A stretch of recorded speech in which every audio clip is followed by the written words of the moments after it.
Halo adik kelas 12, apa kabarnya? Semoga masih tetap semangat ya untuk belajar. Nah, kali ini kita akan membahas materi mengenai hukum Hardy-Weinberg pada babnya evolusi ya adik-adik. Tapi kali ini bab pertama ya, video pertama part 1. Nanti bagian keduanya mengenai golongan darah karena tidak hanya P tambah Q tapi ada R di sana. Dan langsung saja kita lihat hukum Hardy-Weinberg.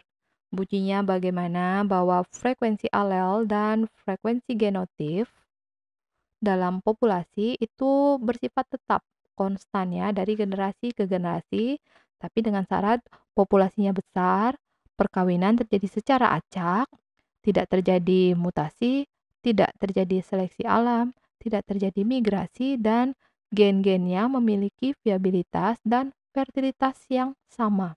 Viabilitas adalah daya untuk bertahan hidup ya adik-adik. Nah, sekarang kita lihat alel dominan itu sama seperti pada materi sebelumnya, A besar adalah alel dominan, alel yang resesif dilambangkan dengan A kecil. Oke, di sini frekuensi alel A dilambangkan dengan P, frekuensi alel A untuk yang resesif dilambangkan dengan Q. P tambah Q berjumlah 1 ya. Nah, P tambah Q bila dikuadratkan seperti ini, P kuadrat tambah 2PQ tambah Q kuadrat, dan P kuadrat ini menyatakan untuk frekuensi yang homozigot A besar dan untuk normal ya adik-adik. Ini sudah saya tuliskan. Normal homozigot. Sementara 2PQ ini menyatakan untuk frekuensi normal pembawa atau heterozigot ya. Normal pembawa. Ingat bilangan pokoknya ada 2 di sana adik-adik. Sementara untuk yang nanti dianggap sakit, misalnya mengalami albino, mengalami buta warna, atau bertangan kiri, ini untuk Q kuadrat. Dilambangkan dengan ya untuk frekuensi yang homozigot resesif, A kecil, A kecil. Nah, kita langsung saja masuk dalam contoh soal. Nah, di sini pada suatu populasi jumlah penduduknya 10.000. Nah, 25 orang mengalami albino. Berapa persentase orang yang normal dan yang normal pembawa karir albino? Nah, di sini kita tahu albino merupakan alel yang resesif, tadi yang sakit ya adik-adik. Jadi Q kuadratnya adalah 25 per 10.000. Tadi jumlah populasinya 10.000, makanya dibagi dengan 10.000. Kemudian baru dicari akarnya, sehingga kita menemukan 0,05 ya. Atau kita bisa cari dari sini tadi, 25 bagi 10.000, tadi dicari akarnya. Akar dari 25 adalah 5. Akar dari 10.000 adalah 100. Jadi hasilnya adalah 0,05. Untuk Q sama ya. Nah, setelah kita mendapatkan Q, kita mencari P adik-adik.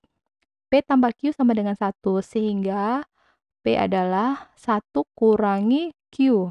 1 dikurangi 0,05 hasilnya adalah 0,95.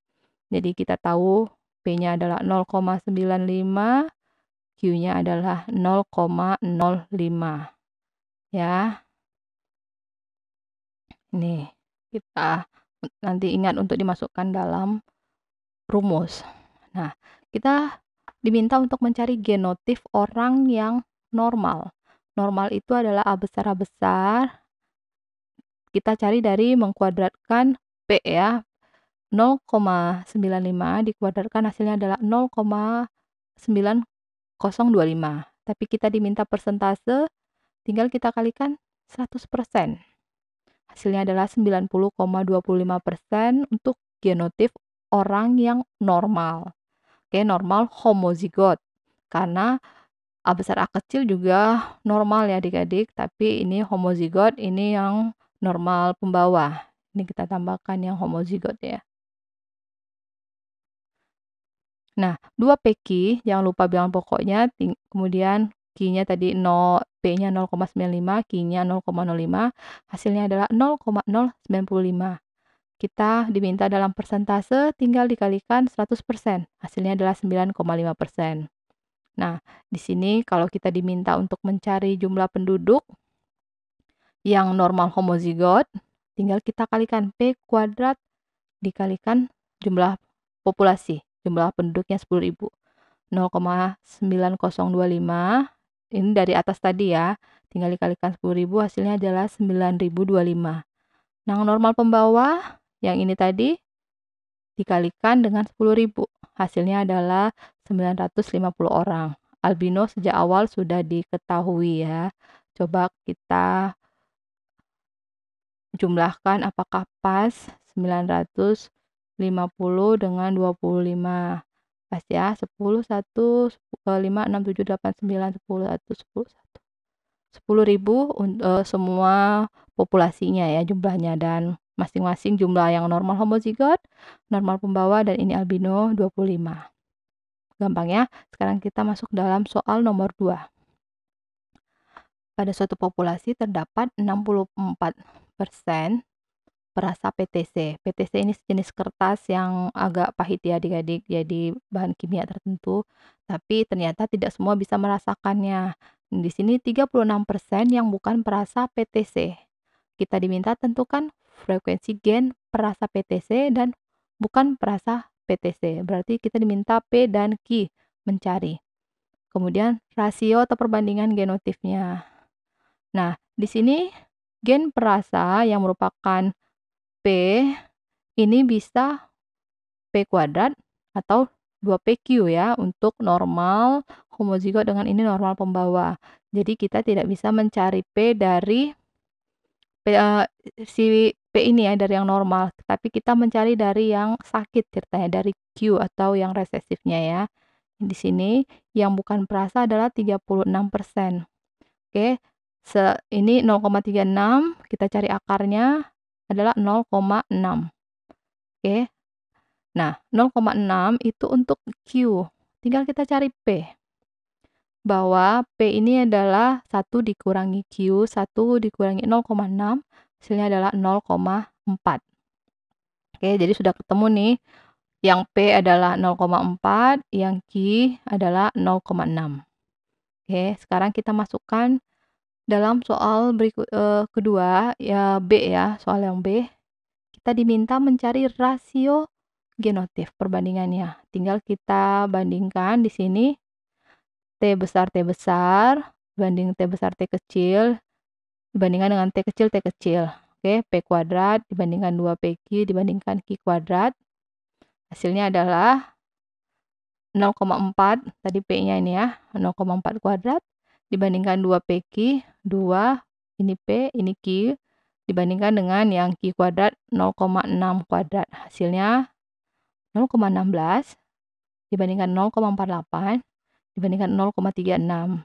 Nah, masing-masing kita kalikan 100 agar tidak berupa pecahan menjadi 16 banding 48 banding 36. Oke. Nah, kita masuk soal berikutnya. Soal nomor 3 ya. Dalam suatu masyarakat terdapat 9 orang mengalami kidal. Ada 9 orang dari 10.000 orang. Berapa jumlah penduduk yang normal pembawa?